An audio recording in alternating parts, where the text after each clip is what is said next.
جملہ سنیے مولا علی کا، فرمایا ہمارا چاہنے والا وہ ہے، فرمایا جو گناہ کی سوچ کو اپنی فکر میں موت دیتا ہے۔ کیا کرتا ہے؟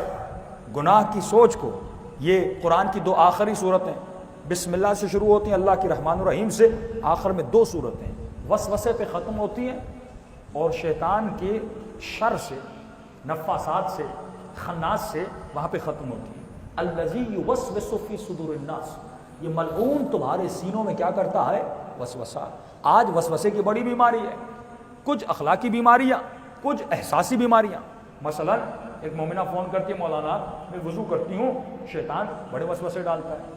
کافی لوگوں میں یہ بیماریاں میں نے دیکھی، یعنی وسوسے سے وہ آپ کی عبادت کو تباہ کرتا ہے، وسوسے سے آپ کے عقیدے کو تباہ کرتا ہے، وسوسے سے آپ کے گھر کو تباہ کر لیتا ہے۔ کیسے مومن وضو کرتا ہے کہ شیطان پھر کہتا ہے نہیں وضو نہیں ہوا، ابھی یہ خشک ہے۔ وہ کہتی میں پھر پانی ڈالتی ہوں، پھر مجھے شک ہوتا ہے نہیں ابھی بھی یہ کیا ہے؟ خشک۔ اسی طرح سارا پانی میں اسراف کرتی ہوں، پانی ختم ہو جاتا ہے۔ اسی طرح مومن نماز پڑھتے ہیں، پھر وسوسہ ڈالتا ہے، پتہ نہیں تو پہلی رکعت میں، پتہ نہیں دوسری رکعت میں، کہ نماز سے پہلے وسوسہ ڈالتا ہے وضو ہے کہ نہیں ہے۔ اس لیے قاعدہ استصحاب اصول میں ہم پڑھاتے ہیں، وہ قاعدہ یہ ہے کہ جب بھی ایسا وسوسہ آئے تو نیت یہ کر لے انشاءاللہ میں وضو پر باقی ہوں۔ جب بھی وسوسے کو موت دو، وہیں پر موت دو، اور موت تب دے سکتے ہو جب اس کو وہیں پہ ختم کر دو۔ جتنا سوچتے جاؤ گے اتنا تباہ ہوتے جاؤ گے۔ جب وسوسہ آئے نہیں بازو صحیح سے نہیں دھویا تو نیت کرو میں نے تو ہاتھ گھمایا تھا، انشاءاللہ بازو دھو لیا گیا۔ شک پیدا ہو کہ وضو کیا کہ نہیں کیا، فوراً کہو میں نے وضو کر لیا۔ یہی وسوسہ لوگوں کو بعض کو تجوید میں ہوتا ہے، مثلا عربی کا عین ادا کرنا بڑا مشکل ہے۔ اب ایک صاحب نماز پڑھ رہے تھے، تقریباً اس نے الحمدللہ رب العالمین ابھی عین سے نکل نہیں، بھائی تم عرب تو نہیں ہو، تم عجم ہو، تم پاکستانی ہو، اردو بولنے والے ہو، پوری کوشش بھی کرو ان جیسا عین تم بنا نہیں سکتے۔ 15 مرتبہ عالمین کہہ رہا ہے، اس کو اس نماز کے الفاظ میں الجھا دیا اس نے، اور اس کی نماز کو اس نے کیا کر دیا؟ ضائع کر دیا۔ یہ وسوسے ہیں، اسی طرح تمہارے ذہنوں میں وسوسے پیدا کرتا ہے۔ امام فرماتے ہیں یہ تو وسوسے تھے عبادات کے، ایک وسوسہ ہے گناہ کا۔ فرمائے جب تک گناہ کی فکر نہ آئے تب تک یہ گناہ ایکشن میں نہیں بدلتا۔ مثال کے طور پہ فوراً شیطان پہلے وسوسہ ڈالتا ہے، مثلا کسی نامحرم خاتون سے بات کرنے کا وسوسہ۔ ہاں جوان کو کہتے ہیں بات کرو، پہلے وسوسہ آتا ہے، پہلے تو سوچتا ہے، اس کے بعد تو کیا کرتا ہے؟ عمل کرتا ہے۔ کبھی سوچتا ہے میں شراب پیوں، کبھی سوچتا ہے میں جھوٹ بولوں، کبھی کسی کی غیبت کروں۔ پہلے سوچ آتی ہے نا، پہلے فکر آتی ہے فلاں جگہ سے حرام کماؤں۔ یہ پورا دن بیٹھ کے تو جو پلاننگز کرتا ہے، فرماتے 1 منٹ میں 30,000 تھاٹس انسان کے ذہن میں آتے ہیں، یہ سارے تھاٹس کو وہ کور کرتا ہے، تمہارے ذہن میں اندر چلا جاتا ہے اور وہ تمہیں وسوسے کرتا ہے۔ اب فرمایا مومن وہ ہے جو اپنے فکر میں آئے ہوئے وسواس کو وہیں پہ کیا کرے؟ موت دے دے، تو وہیں پہ اس کو ختم کر دے۔ اور دیکھو یہ ملعون کرتا کیا ہے، بہت عجیب حربے۔ ہمارے استاد اخلاق فرماتے تھے، فرمایا شیطان کیسے گمراہ کرتا ہے، فرمایا علی والے کو کبھی نہیں کہے گا۔ ایک مومن نمازی ہے، عزادار بھی ہے، نمازی بھی ہے، حسین کی مجلس میں بھی آتا ہے، کہ شیطان اس مومن کو کبھی نہیں کہے گا کہ نماز نہ پڑھو۔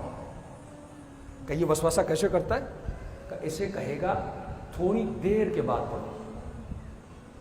کیا کہے گا؟ تھوڑی دیر کے بعد پڑھو۔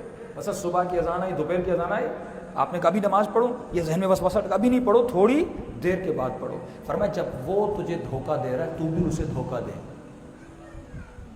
فرمایا مومن کی ایک نشانی، مولا فرماتے مومن کی ایک نشانی یہ ہے، مومن کے اندر صفت رشد ہوتی ہے۔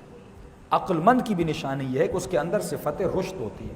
جب تک یہ رشید نہیں ہوگا یہ انسان کامل نہیں بن سکتا۔ صفت رشد کیا ہے؟ یعنی یہ شیطان کی، یعنی ہوشیار ہوتا ہے، کیس ہوتا ہے۔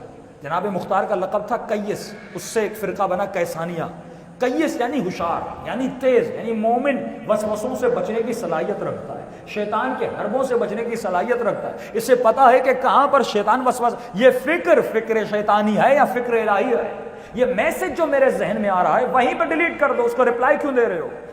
جب شیطان آپ کے ذہن میں ایک میسج بھیجتا ہے، دیکھیے بلائیں کب بنتی ہیں؟ جب رپلائی دیتے ہو۔ ایک نامحرم نے میسج دیا، آپ نے رپلائی دیا، رپلائی پہ رپلائی آیا، پھر تعلقات بنے، اس کے بعد گناہ کی طرف گئے، اس کے بعد عشق میں مبتلا ہوئے، پھر ماں باپ سے لڑے، یہ آج کل جو مسئلے چل رہے ہیں، پھر شادیوں تک معاملہ پہنچا، پھر طلاق میں بھی بدل گئے۔ یہ رشتے جو نازک رشتے ہیں یہ وسوسوں سے بن رہے ہیں۔ اور کیوں بن رہے ہیں؟ کیونکہ انسان عقل سے نہیں سوچتا۔ تو یہ ماڈرن لینگویج میں کہیں تو جب گناہ کا میسج ذہن میں آئے اس کو وہیں پہ کیا کر دو؟ ولایت علی سے ڈیلیٹ کر دو، حسین کی محبت سے کیا کر دو، ڈیلیٹ کر دو. وہ بولے جھوٹ بولنا ہے، آپ ڈیلیٹ کر دو. وہ بولے گناہ کرنا ہے، اسی وقت ڈیلیٹ کر دو اور خود کو، اپنی جان کو چھڑا دو. معصوم کی روایت ہے، فرمایا کہ گناہ دلدل ہے، اور جب تو دلدل میں کھڑا ہوتا ہے آہستہ آہستہ تجھے کھینچتی ہے، لیکن جتنا تو ہلتا ہے اتنا جلدی تجھے کھینچ کے لے جاتی ہے. اور فرمایا جتنا تو گناہ کرتا جائے گا تو پھنستا جائے گا. یہ آزما کر دیکھیے. اور کئی مومنوں نے، اگر آپ کی ایک نماز قضا ہوتی ہے نا، دوسری بھی ضرور قضا ہوتی ہے.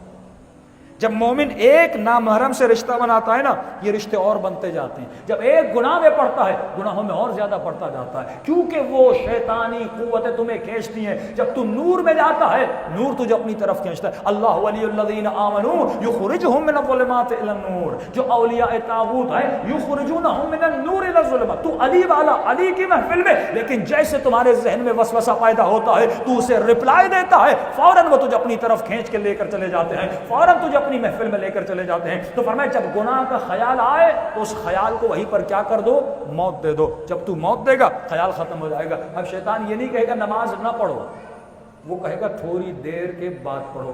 اور کئی بار ہوا آپ نے کہا تھوڑی دیر کے بعد پڑھتا ہوں، پھر گھر میں مشغول ہوئے، نماز چھوٹ گئی. کہا مومن کے وجود میں رشد، ہوشیار ہوتا ہے. اگر شیطان تجھے دھوکہ دے رہا ہے تو شیطان کو دھوکہ دے. کیسے دے؟ اگر وہ تجھے کہے نا نماز تھوڑی دیر کے بعد پڑھو، تم کہو نہیں آج پڑھتا ہوں، کل تھوڑی دیر کے بعد پڑھوں گا. فرمایا اس کا وسوسہ چلا جائے، اس کو امید دو. آج تو ٹائم پہ پڑھتا ہوں، کل کیا کروں گا، تھوڑی دیر کے بعد پڑھوں گا. پھر کل کہے نا تھوڑی دیر، نہیں پرسوں تھوڑی دیر کے بعد پڑھوں گا. فرمایا جب چند بار اسے یہ کہو گے وہ سمجھ جائے گا یہ کوئی علی والا ہے. الا عبادک منہم المخلصین. قرآن میں شیطان اللہ سے وعدہ کرتا ہے لأغوینہم اجمعین الا عبادک منہم المخلصین. اے خدا سب کو گمراہ کر دوں گا، لیکن وہ بھی جانتا ہے سب کو کروں گا لیکن تیرے مخلص بندوں کو میں گمراہ کر نہیں سکتا. جب فکر خالص ہو جائے، اس میں ملاوٹ نہ ہو، یعنی کچھ وسوسے شیطان کے، کچھ مجلس کی باتیں، کچھ علی کی باتیں، کچھ شیطان کی باتیں، کچھ ٹی وی کی باتیں، کچھ میڈیا کی باتیں، کچھ فیس بک کی باتیں، یہ سارا ہم فیڈ کر رہے ہیں نا. یہ سارا کچرا کہاں جا رہا ہے؟ ہمارے ذہن میں جا رہا ہے. تو فرمایا کبھی بھی کچرے کو، کیوں فرمایا کہ صفائی نصف ایمان. یہ صرف گھر کی صفائی نہیں ہے، اس ذہن کی صفائی بھی ہے، اس فکر کی صفائی بھی. غلط فکر سے بچو گے تو گناہ سے بچو گے. وہیں پہ اس کو کاٹ دو گے، کنیکشن کٹ جائے گا. اور خود کو متصل کرو محمد و آل محمد سے.